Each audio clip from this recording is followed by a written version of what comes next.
And we are unfortunately in a period today where, well, you have more and more regimes around the world that do not seem to care a lot about the rights of their own people.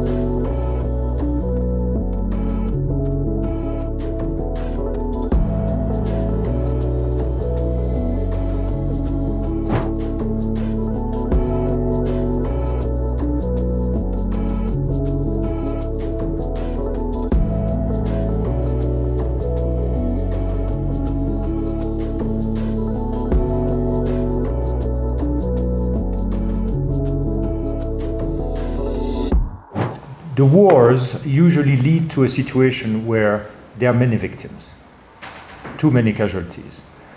But we believe that the first victims of wars are women. Women are those who suffer most from wars, because not only they go through, the killings and being wounded just like anyone, but there's also gender-based violence. And this is terrible. And I dare to say that the European Union during the wars has been probably the most vocal organizations. So you can always feel that we should have said more. But I do not think that there's anyone else that said more than us in terms of condemning, human rights abuses, gender-based violence, and so on and so forth. So we try our best.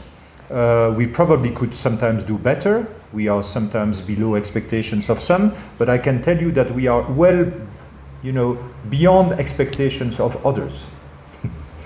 And we do not always make a lot of friends when we take such positions.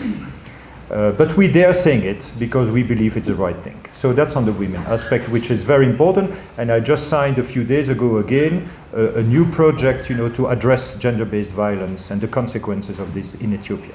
So this is very much on our radar. On the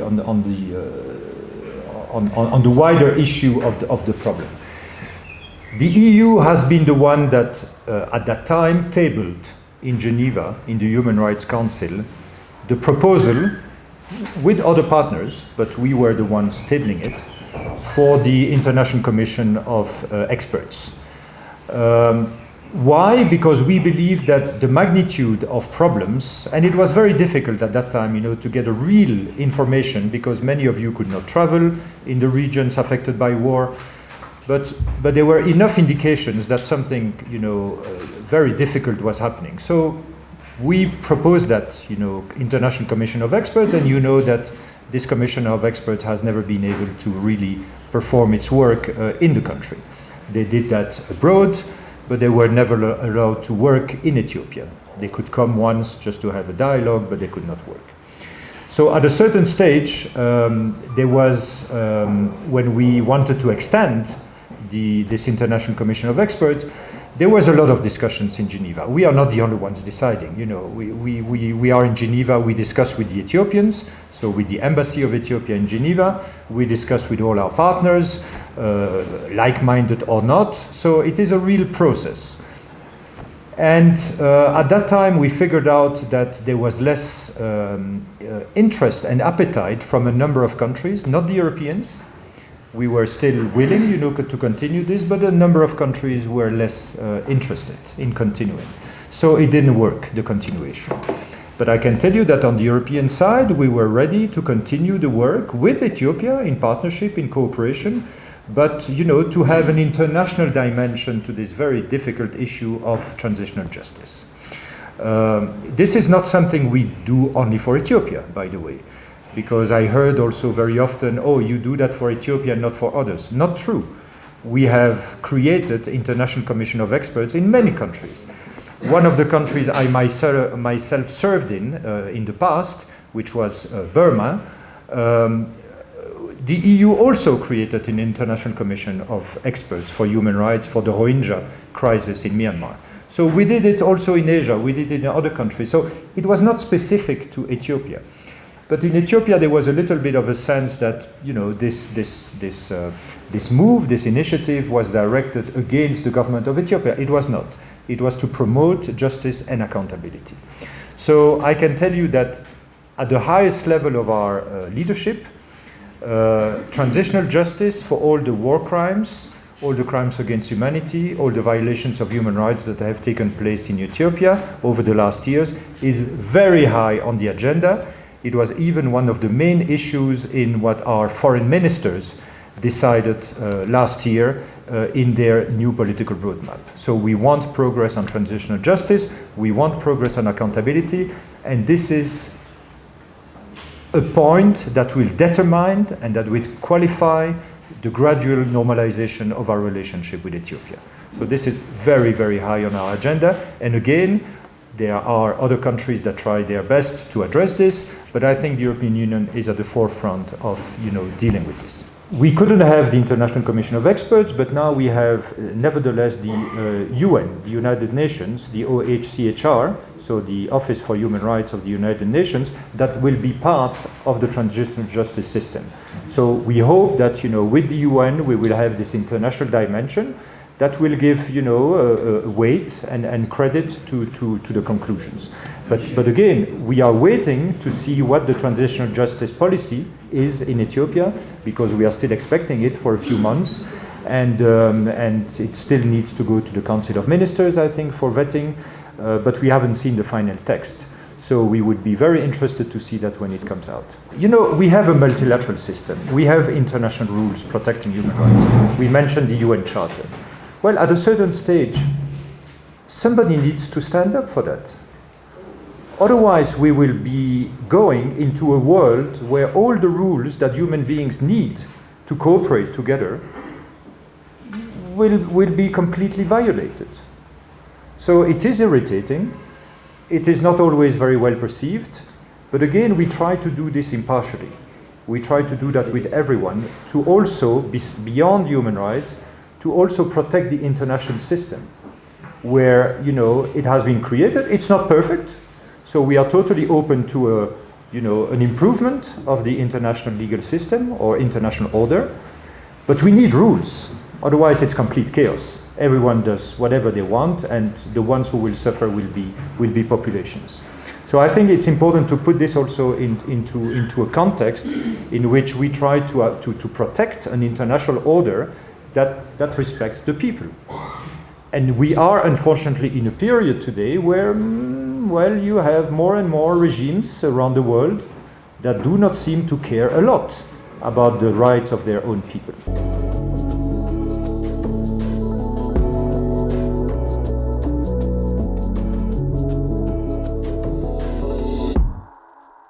Now, just a word on your media question. Fully agree with you.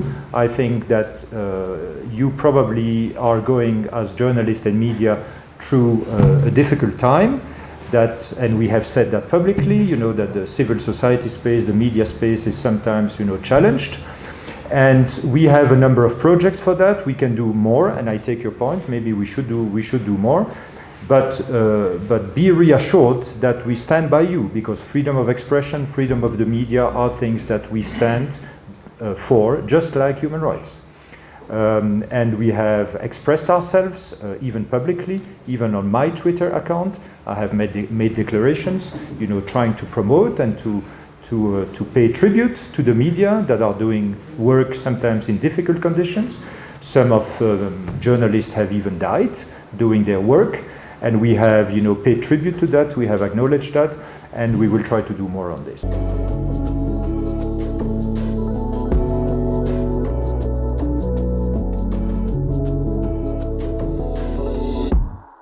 On the war on Amhara and Oromia, vis-à-vis the war on Tigray, and there were a few questions. So let me address the 2 or 3 questions on this together. We don't make any distinctions between wars. The EU always takes a stance of principle in terms of condemning wars and trying also to find or to contribute to solutions. So, as we said earlier, we don't shy away to express ourselves publicly. Again, some like it, others like it a little bit less. You cannot have everybody being happy about, our positions, but we make a point to try to make wars respectful of the law of war. We understand that there are wars. Sometimes it's the, last solution. But there are rules in wars, and these rules are notably the protection of civilians. And we felt during the war in Tigray, but also now in Amhara and Oromia, that sometimes the civilians are the targets and are the victims of these wars. And we take positions on this. So maybe you have the impression we take less position today than we took on Tigray. That's possible. There are so many things to deal with that everybody will be disappointed because they would like more of this, less of this, or less of that. But we have expressed ourselves on the war on Amhara. There have been statements coming from Brussels, from the headquarters, notably from the High Representative, Mr. Borrell, where we express our grave concerns about the civilian casualties in the war and so on. And we call for addressing these wars, well, first of all, to stop the war. That would be the best solution. But if the war continues, to address it in the way that is respectful of the populations, of civilians and so on, and that you don't have all these casualties. We also advocate for political settlements. We believe that a political settlement, a politically negotiated solution is the best. And sometimes we would like to see more negotiations and less wars. So this is what we advocate. What I have to say also is maybe some believe that we don't say enough, or sometimes we say too much. Well, again, I don't hear many countries taking positions on the war on Amhara or on Tigray or in Oromia. We are very often feeling very alone.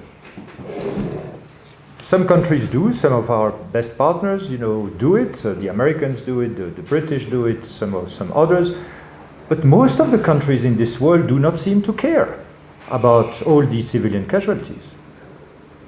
So we feel alone sometimes in trying to bring the attention to the different countries, not only Ethiopia, to the fact that they should, move towards peace rather than to move towards war.